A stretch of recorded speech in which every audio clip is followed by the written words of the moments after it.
Te doy la bienvenida nuevamente a Modelo para Armar. Hoy tenemos un episodio más largo que lo habitual. Leandro Mora Alfonsín nos trae un invitado de lujo.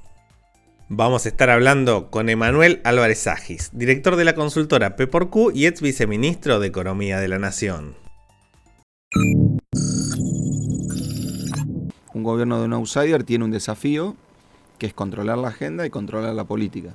Y me parece que Milei en ese sentido hace un muy buen trabajo, y eso es necesario para cualquier tipo de programa económico, porque, hoy un outsider ya paradójicamente ya no es un caso raro.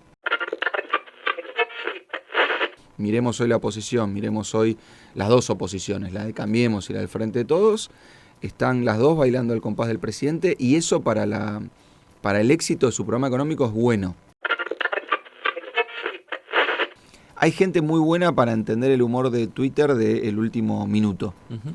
Ahora, resolver la inflación, que el país crezca o que aumentemos las exportaciones, son políticas que tenés que implementar todos los días, todas las semanas, todos los meses, todos los años, y por ahí te salen bien. Es posible que esa estabilización sea exitosa. Exitosa en el sentido de que la inflación baje. Probablemente baje al costo de duplicar el desempleo, por lo menos. Lo que está pasando es que estas tasas de inflación y la inestabilidad de la moneda argentina nos convierte a todos en especuladores 24/7. Ahora, si vos como presidente decís, tranca que cuando yo asumo, dolarización, ajuste que paga la casta, no hay más cepo y todos cobramos en dólares, seteás a la sociedad en una expectativa que después no podés cumplir. Quédate en Modelo para Armar con Leandro y Emanuel para profundizar en la economía de nuestro país.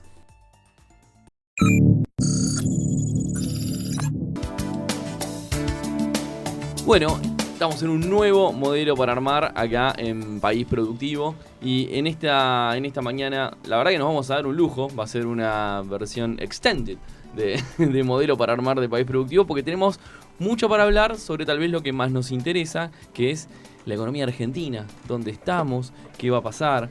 Y yo no voy a negar que me pone un poco nervioso, porque yo me la doy acá que sé de economía, me la doy como que soy el que sabe y eso, pero trajimos a alguien que sabe mucho, sabe de verdad, es uno de los economistas hoy más respetados dentro del espectro racional de la economía, porque hoy los economistas nos dividimos en racionales e irracionales.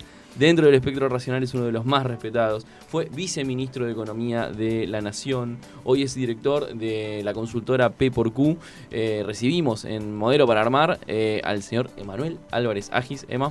Buen día, gracias por la invitación, por la introducción, que es demasiado generosa, y sobre todo por las tortitas negras, que es la única razón por la cual vine. Les quiero ser muy sincero. Lo sé. Sí. Hemos dicho que bueno, la ecuación de privilegio que Aldo Lorrusso propone cuando vienen los invitados. Y esto me lleva a una primera pregunta, Emanuel, que es la pregunta tal vez más comprometida. Yo quiero jugar fuerte en esta entrevista, que es: acá siempre en esta mesa estamos escuchando que Aldo se ufana de haber sido tu primer cliente cuando abriste la consultora. ¿Esto qué tan verdad o mentira es? Y si no fue el primero, fue el segundo, pero anda ahí, sí, es probable. Fue, llamémoslo así, fue de los... yo tengo un grupo de 10, 12 clientes que los llamo los clientes fundadores. The Founding Fathers. Sí, exacto. Así que está claramente en esa decena de irresponsables que me preguntaban cómo la veía. que creo que es la pregunta que lamentablemente me hacen cada vez más seguido desde ya hace muchos años. Y bueno, uno no se puede escapar de esas preguntas, y tampoco uno se puede escapar, o aparentemente uno podría escaparse de esta realidad en la que vivimos, donde hay mucho más ruido que sucesos por momentos, o a veces uno parece que hay que separar el ruido de lo que realmente pasa, escuchar menos los discursos, leer más el boletín oficial tal vez. Y la primera pregunta, en virtud de ese contexto que me gustaría hacerte, es: uno ve que el gobierno arrancó a toda velocidad, medidas por todos lados, fuertes, súper vehementes, y hoy parece que abreva allí donde antes había revolución, ahora hay carpetazo de la CIE por un lado, mini regulaciones de Sturzenegger por otro, que el día del viaje de egresados, que la sube y demás, pero hay como una especie de no vamos a tocar mucho más las cosas y nos vamos en fade.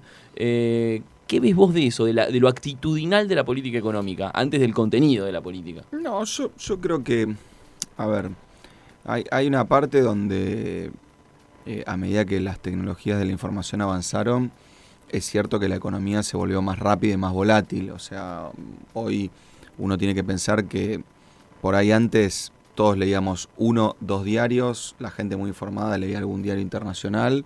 Después, cuando apareció Internet, eso tampoco cambió sustantivamente. Uno miraba 10 portales de noticias y sobre la base de hacer eso, tal vez, no sé, a las 9, 8 de la mañana, después tomaba decisiones, por lo menos hasta el otro día en el mercado financiero y por lo menos hasta el otro año en el sector real de la economía. Hoy tomas decisiones en tiempo real todo el tiempo en el mercado financiero y también en la pata real de la economía. Eso el gobierno creo que lo entiende bien. Este es un gobierno que me parece que independientemente de la edad del presidente o de los funcionarios, es muy de las redes, es muy millennial y creo que entienden perfectamente que un gobierno de un outsider tiene un desafío que es controlar la agenda y controlar la política. Y me parece que Milei en ese sentido hace un muy buen trabajo y eso es necesario para cualquier tipo de programa económico porque, a ver, hoy un outsider ya paradójicamente ya no es un caso raro. Claro. O sea, ya hay muchos outsiders. Es como la norma. La norma es la no norma, digamos.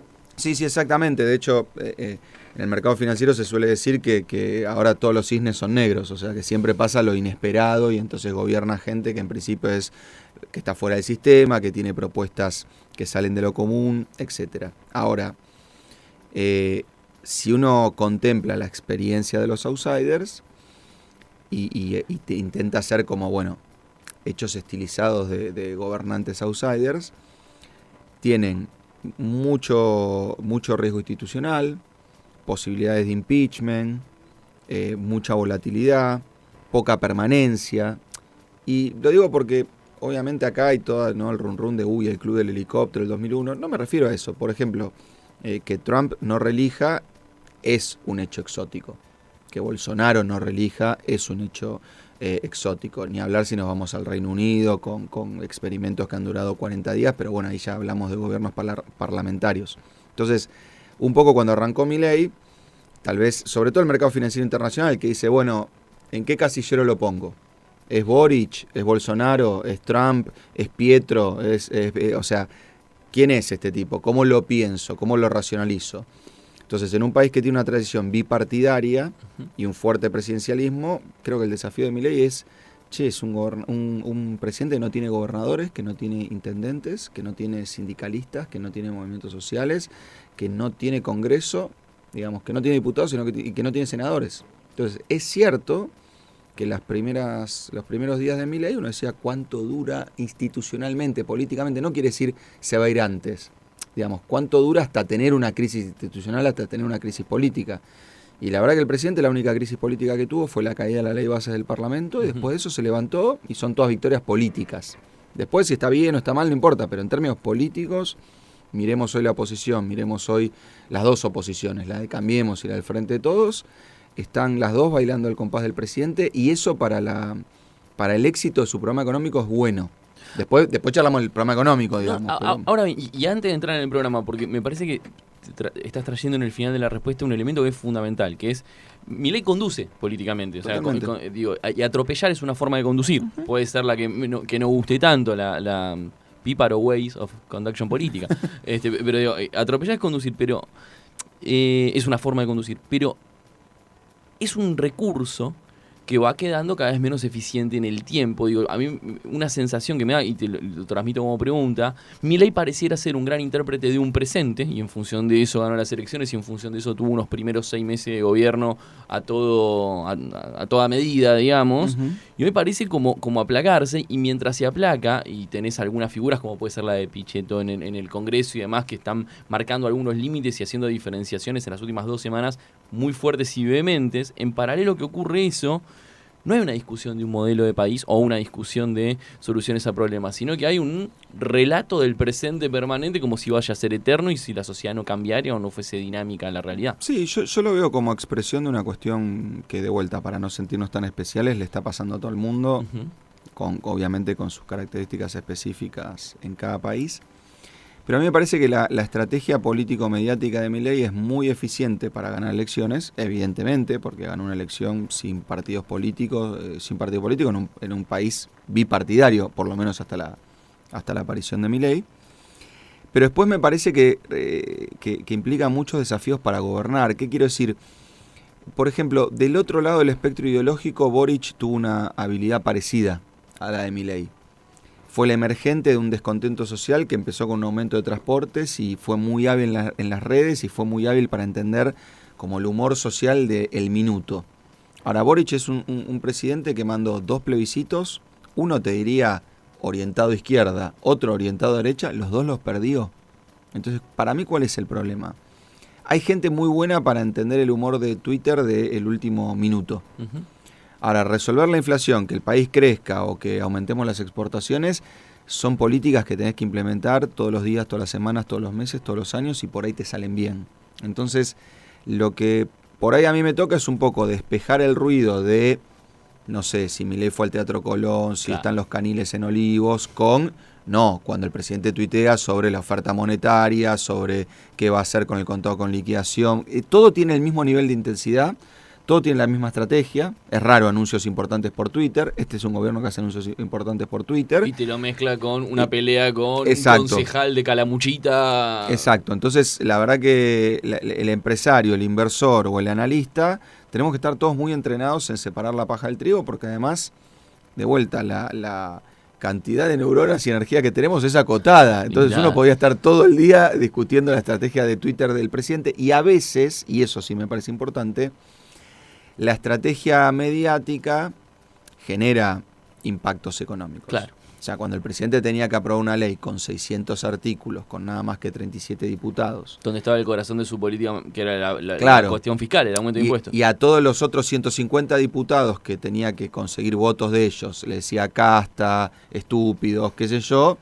Bueno, el mercado decía, las chances de que esto pase son 0, porque nunca había una negociación donde para acercar posiciones al otro lo puteás. Claro. Y eso se refleja en distintos impactos.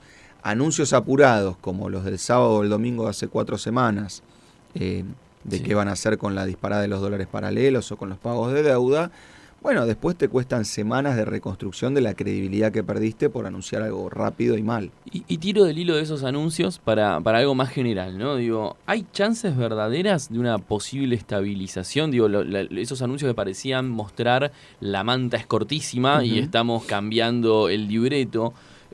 Generan muchas más dudas que certeza. El riesgo país desde fines de abril, como tiene una tendencia, independientemente que en niveles está más bajo que el año pasado, tiene una tendencia creciente.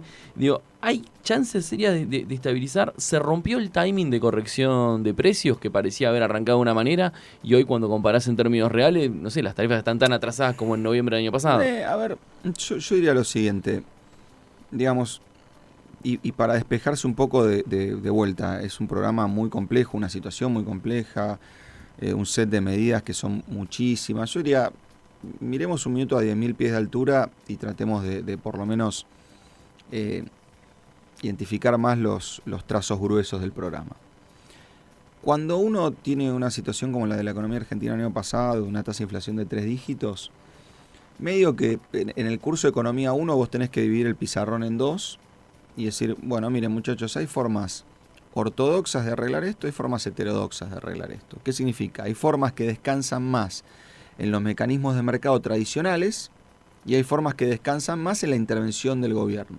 No significa que lo que tiene intervención del gobierno no tiene mecanismos de mercados, es como una caracterización del juego de balances que hay en cada una de esas dos opciones. Y típicamente cuando uno tiene que clasificar dice, bueno, las opciones ortodoxas, cuando la inflación es de 3 dígitos, suelen ser mucho más costosas en términos de recesión, en términos de pérdida de empleo, en términos de una economía que, digamos, cae, que se achica. Por eso muchas veces son preferibles las opciones heterodoxas. El presidente arrancó con una elección ortodoxa clásica. No hubo dolarización, no hubo salida del cepo, lo que hubo es decir, bueno, voy a emitir 0 y voy a tener déficit fiscal 0. Obviamente lo que uno puede esperar desde el punto de vista teórico es que sea una recesión monstruosa. Y estamos en una recesión monstruosa. Y rápida sobre todo. Totalmente. En muy pocos meses llegamos a... Totalmente. Entonces, si uno de vuelta tuviera que prevenirse de la tentación de hacer doble clic en detalles y seguir con la película general, yo diría, mira, En la medida que la sociedad se banque esta recesión 6, 9 meses más, es probable que el objetivo de la estabilización interna, doméstica, local, de la Argentina, no del riesgo país, del precio de los bonos, de cómo nos ven los inversores en el exterior, la doméstica, la local, es posible que esa estabilización sea exitosa. Exitosa en el sentido de que la inflación baje. Probablemente baje al costo de duplicar el desempleo, por lo menos. Probablemente baje al costo de tener una recesión que, si uno no toma en cuenta un campo que este año le llovió y el año anterior no, sea una caída entre 5 y 6 puntos del producto. 5 o 6 puntos del producto caen en países que, no sé, tienen conflictos bélicos. Entonces es de ese nivel de profundidad la crisis. Ahora uno dice, bueno, no, imposible, la sociedad no va a aceptar eso. Entonces yo diría que estamos ajustados porque estamos en el siglo XXI y no en el siglo XX. O sea, en el siglo XXI el mundo tiene tasas de inflación súper bajas, crecimientos continuos bastante regulares en los países desarrollados por lo menos. O sea, ajustados por el siglo en el que estamos, yo creo que la inflación del año pasado de Argentina generó en la sociedad el mismo efecto que generó la hiperinflación de Alfonsín. Claro. Digamos, de vuelta, Alfonsín fue 3000% de inflación, el año pasado hubo 211, pero estamos en otro siglo. Digamos, pasaron muchas cosas en el medio. ¿Qué hizo la sociedad? Digo, la sociedad no es un señor de carne y hueso, no estoy conceptualizando, pero ¿qué decidió implícita o explícitamente la sociedad con la hiper de Alfonsín? Que estaba dispuesta a triplicar el desempleo con tal de tener una inflación baja. Y Menem, en el año 94, le dio eso a la sociedad. Le triplicó el desempleo que la sociedad tenía en el 91 o en el 90, pasando de 4 o 5 puntos a casi 15, pero la inflación fue de 3.000 a 2% anual.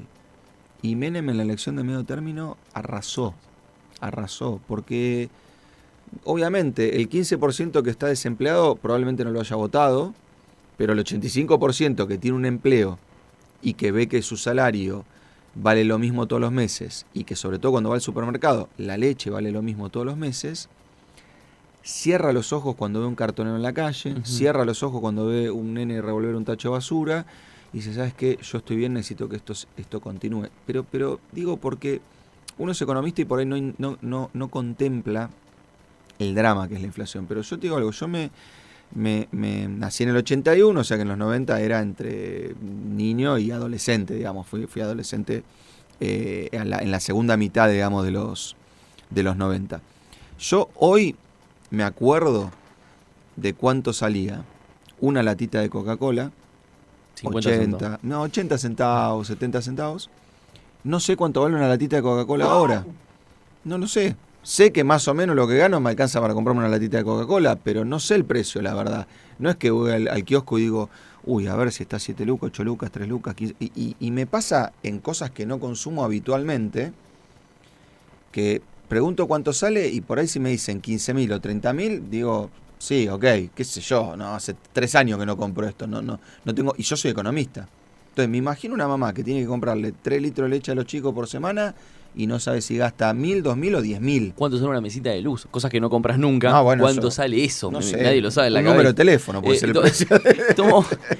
Tomo parte de lo que decías también en la segunda mitad de tu respuesta, porque la paciencia social, ¿no? Vos recién hablabas de la paciencia social, y si alguien te resuelve un problema, la política argentina tal vez hace 15 años que no resuelve un problema, de golpe te bajan la inflación, ves con ojos distintos. La comparación con el menemismo de me quedé sin trabajo pero el país está bien, o sea, porque había una expectativa de crecimiento, pero en cambio hoy, a diferencia tal vez del 95, y va como una digresión para fomentar la respuesta, hoy no sé si hay una perspectiva tan clara como podía haber en el 93-94 de un sendero de crecimiento asegurado o próspero, o que lleguen inversiones, o que haya un clima de Argentina va para arriba. Y en ese sentido, parecería que la única compensación de este ajuste de evaluación y demás es el populismo ya conocido, atrasar el dólar, que te resulte más barato irte a Sevilla que a Mar de las Pampas, y en virtud de eso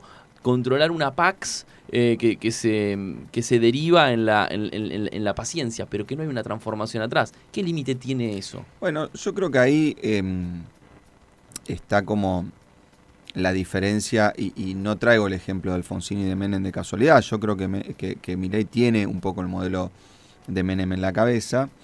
Y el modelo de Menem tiene como muchas aristas, digamos, que me parece que hay que mirarlas con profesionalismo y un poco haciendo desapego de que tal vez en lo general la visión que tengo de la convertibilidad es negativa. Pero como se suele decir, no hay que tirar al bebé con el agua sucia a la bañadera, o sea, hay que separar un poquito las cosas ahí adentro. ¿A qué me refiero? Yo creo que Milei puede ser exitoso en su programa de baja de inflación si la sociedad soporta una recesión realmente muy profunda. Le tengo mucho menos expectativa a que Milei puede tener un crecimiento sustantivo y sostenido a lo largo del tiempo. Este es un programa que difícilmente despierte algún motor en materia de crecimiento. Entonces me parece que es un programa de corto alcance. Tal vez la sociedad pueda tener cierto apoyo con Milei una vez que vea que la inflación baje. De hecho, yo creo que hoy tener 3-4% de inflación mensual para una buena porción de la sociedad ya es, menos mal, salimos del lío de la inflación, lo cual es absolutamente increíble en una comparación mundial, pero entendible si venimos de tener inflaciones de 15, 20, 25 mensual. Pero yo lo que no veo, pero no porque no los tengan o no los digan, lo que creo que está mal configurado es la apuesta al crecimiento, porque creo que en todo caso puede ser un crecimiento concentrado en sectores que tienen muy pocos encadenamientos hacia atrás y adelante, que son bastante pocos generadores de empleo, que tienen mucho contenido importado y que por tanto no va a ser un crecimiento que nosotros caminemos por la calle y lo veamos, lo sintamos. Por ahí Catamarca, por ahí San Juan, por ahí Neuquén van a decir, che, yo estoy viendo que pasan cosas en la mina, en el petróleo, en el gas, pero Argentina sabemos que tiene que explotar al máximo esos recursos naturales, pero que también tiene que tener una política para que esos recursos y esos dólares generen algún crecimiento un poco más balanceado en términos sectoriales. Entonces, a mí me parece que la apuesta de mediano plazo de Milei tiene una falla en términos de crecimiento y de empleo, lo cual no implica que en el corto, si me sacás de la inflación de 211 anual, probablemente me pongas muy contento. Y en esa lógica de crecimiento y empleo, digamos, pienso en Catamarca, ¿no? Que ya tuvo una experiencia de crecimiento muy fuerte con el proyecto Bajo la Lumbrera, pero que no repercutió en una mejora de la productividad catamarqueña o de la infraestructura catamarqueña, o sea, alguna infraestructura sí, pero la aliada a ese proyecto sí, claro, en puntual. Digo, ¿hay algún indicio o hay alguna, independientemente de que haya o no un indicio, hay alguna manera de poder proponer canales de mejora de la productividad en este contexto donde lo monetario está en duda, lo fiscal no funciona, los dólares no llegan, la guita no alcanza? ¿Cómo se discute la productividad y el crecimiento real de la economía en un contexto como este? Bueno, yo creo que ahí Milei ha hecho una especie de propuesta que desnuda un poco incluso las altas chances que tiene este programa de no terminar estabilizando la macroeconomía. ¿En qué sentido? Uno dice, bueno, hasta que más o menos no podamos tener una política monetaria consistente, un dólar que sea percibido como sostenible en el tiempo, una baja de la inflación, digamos, que se mantenga, es muy difícil arrancar con la agenda sectorial. Es muy difícil que una compañía diga, bueno, ahora sí estoy para invertir en Argentina porque la arreglaron. Entonces, ¿cuál era la disyuntiva que tenía el gobierno de Milei o cualquier gobierno? Primero la macro y después la micro. O sea, primero arreglo la macro, hasta que no arreglo la macro no arranco con la agenda sectorial. Es una opción que es en general la recomendable. Porque si no, ¿qué terminás haciendo? El RIGI. Claro. ¿Qué es el RIGI? El RIGI es una especie de blindaje para los grandes proyectos que pueden venir a esos sectores donde Argentina tiene ventajas absolutas porque tiene activos que son únicos en el mundo. Una especie de blindaje del lío macroeconómico de Argentina. Entonces imagínate un tipo que está esperando para invertir en Catamarca en la próxima mina y dice, pero ¿cómo hacemos? Tenemos riesgo de que haya una devaluación, podemos entrar los dólares, los podemos sacar, la inflación cuánto va a ser. Imagínate que vos a ese tipo le decís, olvídate, pensá el proyecto en dólares, olvídate de las restricciones de Argentina, olvídate de las regulaciones de Argentina, olvídate de los impuestos de Argentina, te doy una especie de autopista para que vos entres y salgas de la Argentina, libre de la volatilidad macroeconómica, digamos, libre de la volatilidad macroeconómica. ¿Sabes qué es el RIGI? Es como una especie de dolarización sectorial. A Milei no le alcanzó para dolarizar la Argentina. Dolarizar era una manera de proteger a todo el mundo de la inestabilidad del peso, pero no le alcanzó. Entonces, ¿qué está intentando? Dar unas especies de protecciones sectoriales de la inestabilidad del peso con el RIGI. Gran problema. Mirá qué paradoja. Puede ser muy bueno para la empresa que quiera hacer ese proyecto. Puede incluso ser bueno, diría yo, para la provincia que recibe esa inversión, con las limitantes que vos señalás en el caso de Catamarca, que me parece un muy buen ejemplo. Ahora, seguro que no le va a hacer ninguna ayuda a la estabilización macroeconómica. Claro. Es como que vos digas, che, este cuerpo necesita oxígeno, necesitamos ponerle oxígeno. Entonces hay gente que dice, no, yo no voy a ponerle oxígeno porque me voy a quedar sin oxígeno yo. Entonces uno dice, bueno, tranquilo, entrá con esta máscara de oxígeno vos que no te la choree al de al lado. Y vos decís, bueno, para el tipo bárbaro, ahora para el que está necesitando oxígeno, dice, che, larguen una para este lado. Bueno, eso le pasa al Banco Central, ¿entendés? Che, estamos vacíos de dólares, necesitamos que vengan las inversiones. Y a las inversiones le decimos, no vengan, pero quédense tranquilos que por el Banco Central no tiene que pasar ni por la puerta. Bueno, está muy bueno para Catamarca, está muy bueno para la lumbrera, no va a estar muy bueno para el Banco Central. Ese Manuel Álvarez Agis es el que hace esta digresión y que se va a quedar con nosotros en un segundo bloque si él no se opone, porque hay facturas arriba de la mesa, con lo cual garantiza tu presencia un rato más. No voy a comer más, pero estoy lleno y no me puedo levantar, así que necesito quedarme un rato más para hacer la digestión. Y en esa segunda mitad vamos a hablar un poquito más de la micro, que él ya introduce en esta apreciación, por ejemplo, del RIGI. Pero antes, Sorian, yo te quiero consultar a vos. A ver, consultame, decime. ¿Vos acaso tenés idea que Provincianet tiene una novedad para vos? Pero quiero saberlo todo, contame. Mira, hoy si vos extraes efectivo, te lo devuelven. Si vos estás en Quilmes, Loma de Zamora, 3 de febrero, te acercás a los locales, extraes dinero con tu tarjeta de débito, la de cualquier banco, con cuenta de DNI, o sea, eso no es un tema. Y participás de un sorteo para que te la devuelvan toda, taca, teque, liquidez.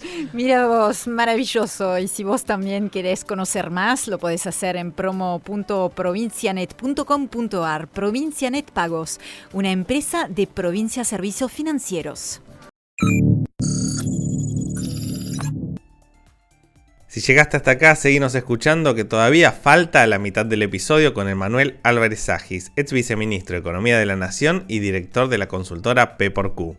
Aprovecha este momento para tocar seguir en Spotify, así te enterás cada vez que subimos una nueva edición de Modelo para Armar.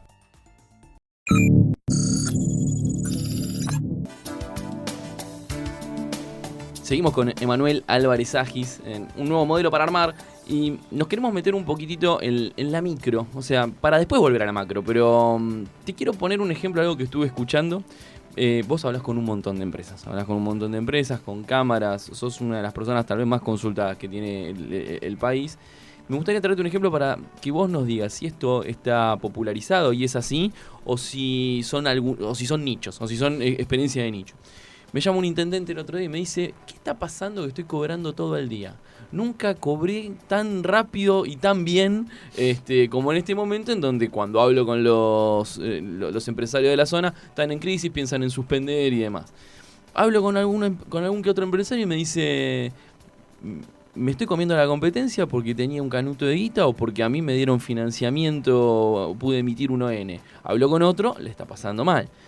Hablo con un tercero que me dice, yo estoy regulando, básicamente lo que hago es, mi inflación a 12 meses es 120, pero mi costo de financiamiento hoy es 50, 60, depende de tu calificación, así que me estoy calzando de manera que pago todas mis cuentas, le pago al intendente, le pago a la AFIP, le pago a los proveedores, tengo todas las cuentas ordenaditas, pero ni a palos te prendo una máquina nueva. Esa situación de liquidez y de cumplimiento que no afecta a la cadena de pagos con este juego de la tasa baja pero inflación no tan baja hacia futuro. ¿Es así? Y si es así, ¿qué futuro tiene algo de esta manera en la micro? Bueno, a ver, es súper raro, digamos, porque... Es raro para nuestras crisis, digamos. No, estoy un poco antes que eso. Es raro para un programa que se llama País Productivo, porque tal vez esto me lo podrían haber preguntado en Café Financiero. Sí. Pero con Alejandro Lisca. Claro, pero al final lo que está pasando, es que está bien, bueno, está muy bien la pregunta. Lo que está pasando es que estas tasas de inflación y la inestabilidad de la moneda argentina nos convierte a todos en especuladores 24/7. Y la verdad que a mí me pasa charlar con compañías locales, pero también mucho con compañías internacionales. Y siempre digo lo mismo, cuando vos te sentás con el tesorero de una pyme de Argentina, sabe más de finanzas que el CFO de una multinacional. Sí, totalmente. Porque el CFO de una multinacional tiene 3 alternativas y su trabajo es más de un administrador digamos, de cosas regulares, previsibles, e incluso hasta aburridas, que un tesorero de una pyme argentina que por ahí el año pasado estaba ganando plata sin hacer nada y este año la está liquidando sin hacer nada, y entonces se da cuenta que en realidad hay un crédito con tasa al 29% y dice, es tasa fija, tomalo porque en realidad nos damos vuelta y no sé qué. Y en toda esa preocupación del intendente y de tus empresarios, no, yo cuando hablaba con los intendentes me decían, ¿sabés que vamos a armar a abrir un parque industrial no sé dónde? ¿Sabés que tengo un problema con una empresa que no logro que se instale acá porque me falta la bajada de la autopista o no sé qué? Con los empresarios las preguntas normales eran, che, ¿ves que va a crecer la demanda? ¿Va a caer? ¿Cómo ves los márgenes? ¿Qué pensás de Brasil? ¿Qué pensás de China? Entonces, estamos todos en una bicicleta, entendiendo cuándo hay que subirse y cuándo hay que bajarse, una bicicleta financiera, entendiendo cuándo hay que subirse y cuándo hay que bajarse.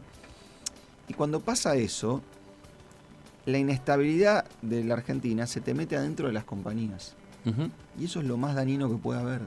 Porque entonces todo el día estás lidiando con o cómo no fundirte con la inflación o cómo volverte millonario con la inflación. Y atrás de eso no hay recursos reales que lo validen. De vuelta, cuando Estados Unidos se metió en una de las peores crisis de por lo menos de los 90, por la crisis de las hipotecas subprime, la verdad que cuando vos escuchabas a un tipo en la CNN hablando de un derivado, Uh-huh. vos decías, bueno, listo, nos tapó la agua. Un Claro. tipo de la CNN no puede estar hablando de un derivado. Un tipo de la CNN puede estar hablando de si la gente tiene un buen trabajo que le permite pagar su hipoteca. Punto. El día que estamos todos pensando que hay un instrumento, arriba de un instrumento, arriba de un instrumento, arriba de un instrumento, que en algún lugar de todas esas derivaciones financieras tiene una casa, cagaste. Y eso es lo que pasó en la crisis subprime. Argentina está en una cosa parecida hace, te diría, desde que inició la crisis de deuda de Macri en el 2018. Bueno, traes el caso de Estados Unidos y hoy hay un debate, digamos. Estamos en el marco de las elecciones y parece que hay un debate afuera y un debate adentro. El debate adentro es, de la aventura de las elecciones depende el ingreso de dólares, el único posible ingreso de dólares a la Argentina para que tenga sentido la idea de salir del cepo, por ejemplo. Para empezar por ese interno, ¿qué tan así es? A ver, a mí yo no suelo criticar, digamos, las medidas de emergencia que toma un gobierno que es una situación complicada, como es el caso de Milei. A mí no me importa si para llegar al año que viene hay que recaer en un blanqueo o hacer una operación financiera con el oro. A mí no me importa eso siempre que vos me digas, mirá, quiero llegar a poder implementar tal programa económico, tal modelo de país, y la verdad que agarré un país que estaba roto y bueno, hay que sacar el enfermo de emergencia y tratar de curarlo un poquito antes de hacerlo caminar. Yo lo que no veo es como que a veces me da la sensación de que el gobierno está en modalidad, viste, por esto, yo soy muy viejo, digamos, pero en modalidad Tarzán, viste, el dibujito de Tarzán era muy simpático porque Tarzán todo el tiempo estaba saltando de liana en liana, pero no sabías para ir a dónde. Era un tipo que trabajaba de saltar de liana en liana y vos decías, bueno, listo, viene una liana, viene otra, pero ¿a dónde querés ir, Tarzán? O sea, ¿qué querés, salir de la selva, entrar? Yo creo que el gobierno dice, el blanqueo, y después el FMI, y después el RIGI, ¿pero para qué? O sea, ok, esos son tus puentes de dólares para que el peso no se devalúe y la cosa no se vuelva inestable y la inflación no se le... Perfecto. Ahora, ¿qué vamos a exportar? ¿Qué vamos a producir? ¿Qué vamos a importar? ¿Qué vamos a consumir? ¿Con qué nivel de salario? ¿Con qué nivel de empleo? ¿Con qué distribución regional? ¿Con qué distribución en el mundo? ¿Con qué relación con nuestros socios comerciales? Yo lo que digo es, por ejemplo, a mí Macri me parecía un modelo de país criticable en muchos aspectos. Pero te puedo hacer un decálogo y te puedo responder cada una de estas preguntas que me dice, te las puedo responder. Claro. O sea, yo entendía qué quería hacer Macri con Brasil, con el Mercosur, con Estados Unidos, con Wall Street, con Rusia, con Europa, con las exportaciones, con el campo, con la industria, con las pymes, o sea, lo entendía perfecto. Entiendo que quería hacer el Frente de Todos o incluso entiendo que quería hacer el kirchnerismo, entiendo que quiso hacer lo entiendo. este gobierno me pasa que no lo entiendo. Y no es porque es nuevo. Porque cuando Macri arrancó, yo lo entendía. O sea, entendía que había un programa, entendía que había una visión de país y entendía a dónde nos quería llevar. Milei tiene la tendencia a decir, no puedo anticipar las medidas porque el mercado me las anticipa. Eso es cierto en lo financiero. Milei no puede decir, mañana el dólar 150 pesos, 1.500, 2. No puede decir eso. Pero puede decir, che, estoy apostando a un país que exporte arvejas. Qué sé yo, por decirte algo. O sea, no hay problema si adelantás que tu foco está en la exportación de arvejas. Eso no aparece, creo yo, porque tienen en la cabeza una teoría económica que dice que el libre mercado te va a dar tu lugar en el mundo. Claro. Y yo suelo decir que esa teoría económica nos deja en un lugar muy complicado, lamentablemente. Aprovecho, ya que estás mencionando la relación de la Argentina al mundo, se vienen las elecciones estadounidenses. ¿Qué diferencia, y si en tu opinión hace una diferencia, tener a una Kamala Harris en la Casa Blanca a un Donald Trump? Y no solamente pensando en lo que tanto se discutió o se habló de un posible cheque blanco respecto al Fondo Monetario Internacional en caso de que el trumpismo volviera a Washington. A ver, ahí hay cosas raras, digamos. Me parece que uno tiene que diferenciar prolijamente lo que por ahí son mis preferencias políticas, éticas, o de simpatía. Obviamente yo tiendo a simpatizar con el ideario de Kamala Harris más que con el de Trump, pero después tengo que ponerme el sombrero de economista y decir, bueno, veamos concretamente las políticas económicas, porque lo que me importa es que Argentina logre estabilizarse. A nosotros nos ayudaría mucho que Estados Unidos vuelva a ser generoso en términos del costo del dinero, o sea, que la Reserva Federal baje la tasa. Y ahí me parece que, sí, de vuelta, si me tengo que despojar un minuto de cuestiones ideológico-políticas, me parece que prefiero un Trump que apura a la Reserva Federal, que no le importa mucho la independencia, dice bajen la tasa porque esto es una recesión, que tal vez una Kamala Harris que tiene otra idea en la cabeza. Ahora, me parece que ese es un ángulo muy indirecto con Argentina, porque vos me decís, che, ¿qué diferencia hace un Trump, un Bolsonaro, un Lula para Argentina? Un montón de diferencias, digamos. ¿Qué diferencia puede haber en un cambio de gobierno en Bolivia? Bueno, un montón para Argentina. En China, ni que hablar. Pero en Estados Unidos me parece que hay que pensarlo con el ángulo en la discusión con el Fondo Monetario. Y entonces ahí me parece que sí Trump puede hacer una diferencia. No digo que la vaya a hacer, digo que es más probable. ¿Por qué? Porque la verdad que yo, viendo al gobierno durante estos 8 meses, lo que me imagino es que con el fondo van a querer hacer algo muy exótico, muy afuera de las reglas de funcionamiento del fondo. Y para lograr hacer eso, van a necesitar de alguien tan exótico y tan poco apegado a las reglas como Trump. ¿Más exótico que lo que pasó en el 2018? No, por eso digo exótico. Lo que pasó en 2018, el acuerdo de Macri con el fondo, yo lo denomino el error del siglo. Y mirá que va poquito del siglo, digamos, sí. Pero creo que es imposible encontrar a alguien que se mande una macana más grande que ese acuerdo. Porque realmente, de nuevo, es como que vos agarres un tipo acá caminando por la calle y le des un crédito de $10 millones, pero que lo tiene que devolver. Te juro que lo metiste en un quilombo, no lo ayudaste al tipo. Porque no tiene la capacidad de generar el repago de esos $10 millones. Máxime se agarra los $10 millones y hace lo que haríamos cualquiera de nosotros, irnos corriendo a gastarlo todo en 14 segundos. Que está bien si te agarran por la calle y te dan $10 millones como persona, está mal si sos presidente y te dan 57.000 millones de dólares como país, que es lo que hizo Macri, sí, digamos. Y mantenés ese tipo de cambio con eso. Totalmente. Ahora, ¿a dónde voy? Y en esto también, de vuelta, me despojo un minuto de mis preferencias ideológicas. Yo creo que muchas veces, paradójicamente, en la discusión entre el gobierno actual, el de Milei, y el Fondo Monetario Internacional, de lo que se sabe en público, tiene más razón Milei que el Fondo Monetario. Porque si hay alguien que entiende peor a la economía argentina que cualquier economista local, es el fondo, pero no porque sean tontos los funcionarios, etcétera, sino porque están ahí representando los intereses concretos de un organismo que quiere que le devolvamos 57.000 millones de dólares, que es casi que más de la mitad de lo que exportamos por año. Claro. Entonces es un montón de plata, no la tenemos, el fondo está nervioso, quiere cobrar y nos arrincona todo el tiempo. Y ahora, esos 57 mil millones de dólares decantaron hacia agosto del 19, después de las PASO de aquel momento, en un cepo en el que todavía estamos. Digo, justamente porque no se utilizaron esos fondos ni para mejorar la productividad ni la capacidad de repago sistémica del país.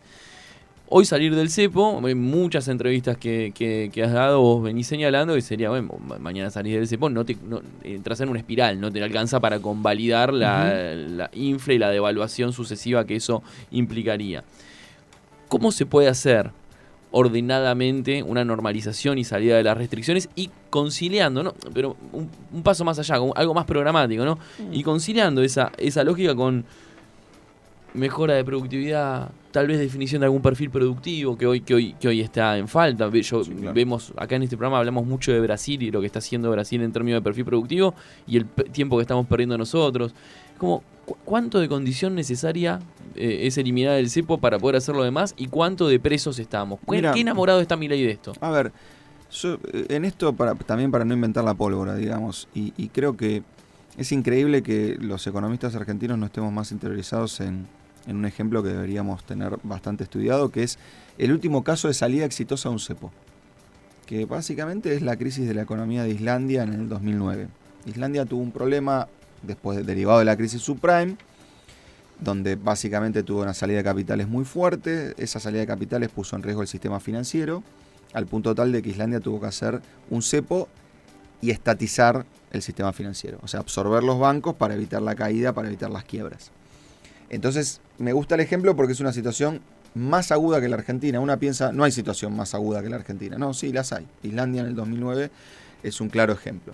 Entonces, Islandia tenía el sistema financiero quebrado, un montón de plata atrapada dentro de Islandia, culpa del cepo, queriendo salir, y un montón de exportadores que, como habiendo cepo se genera una brecha, una diferencia entre el dólar oficial y el dólar paralelo, un montón de exportadores que dejan de venderle sus divisas al Banco Central de Islandia. En particular, en Islandia, el principal producto de exportación es la pesca. Entonces, los barcos factorías lo que hacían era directamente cambiarse de bandera para evitar vender las divisas al Banco Central de Islandia. Si vos tenés bandera noruega, no le tenés que vender las divisas al Banco Central de Islandia.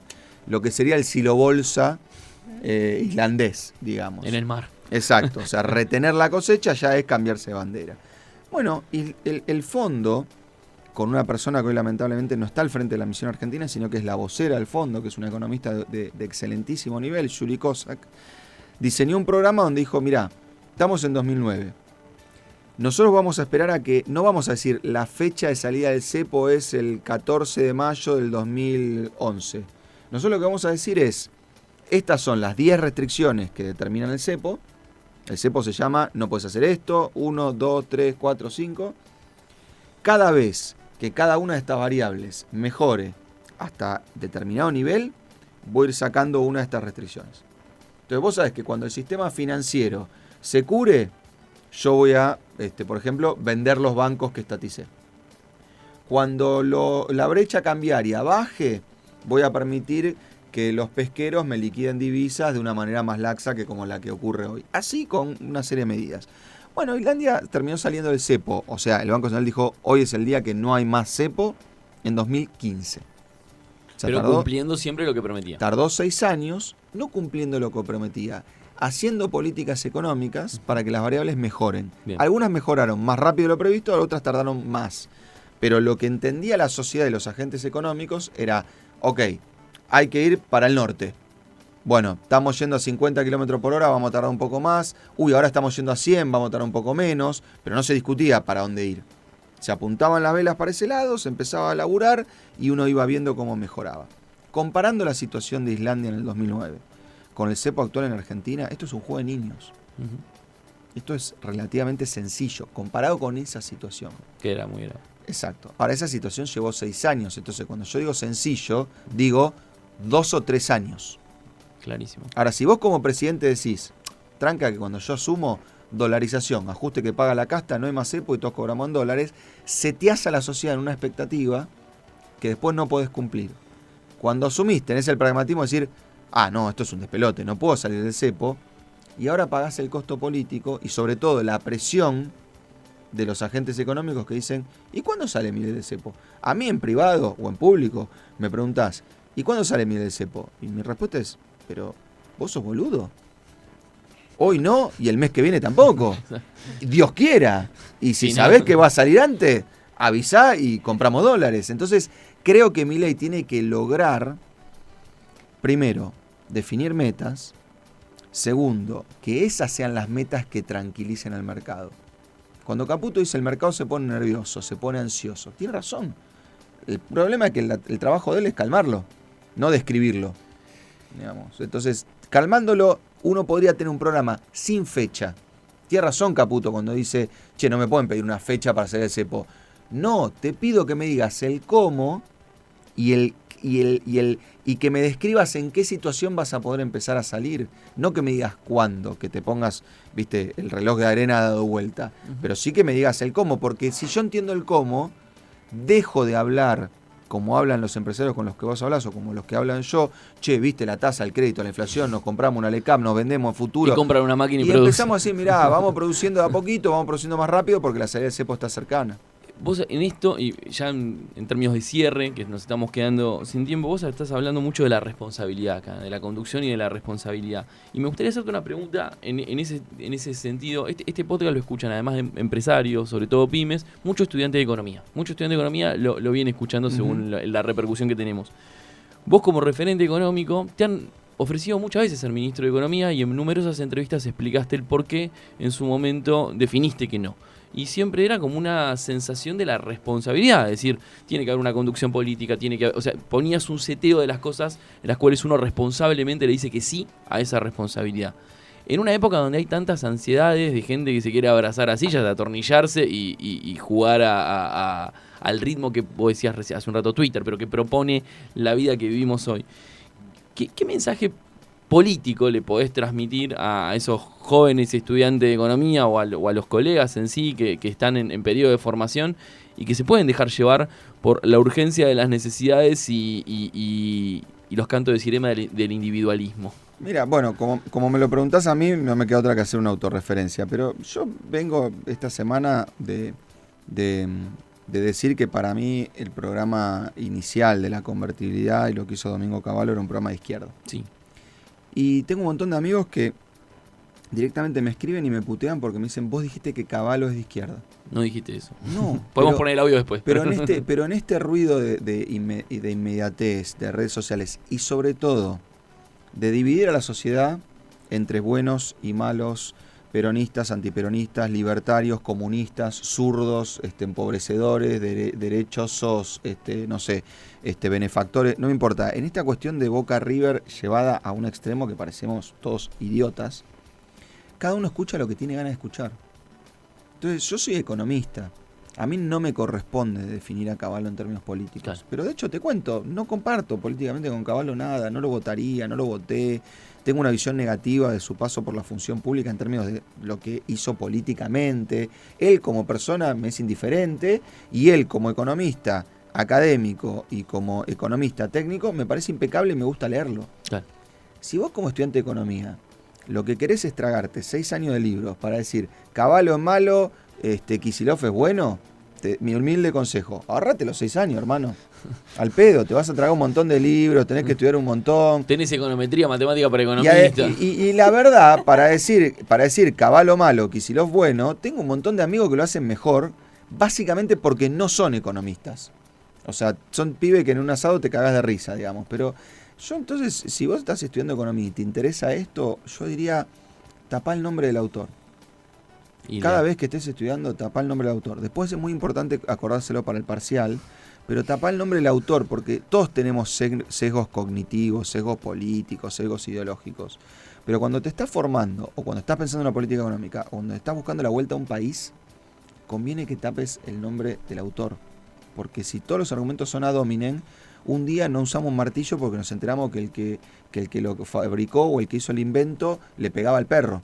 Digamos, entonces creo que hay que desideologizar o por lo menos desindividualizar la discusión económica. Emanuel Álvarez Agis dice esto y pasó por Modelo para Armar. Emanuel, muchísimas gracias por la visita. Gracias por la invitación, un gusto. Y un pequeño comentario es este Modelo para Armar está dedicado a la memoria de Marcelo Leiras, que en el día de ayer tuvo su partida física, estuvo en este programa y en este mismo podcast hace unas semanas. Un gran tipo, un militante, una persona apasionada por el federalismo del país. Lo vamos a extrañar mucho. Un abrazo a sus familiares y seres más cercanos. Hasta acá llegamos con este episodio de Modelo para Armar, edición 2024. Seguinos escuchando para construir en conjunto este espacio de reflexión sobre el futuro del país. Si querés conocer más sobre la industria nacional, entra a paisproductivo.com.ar.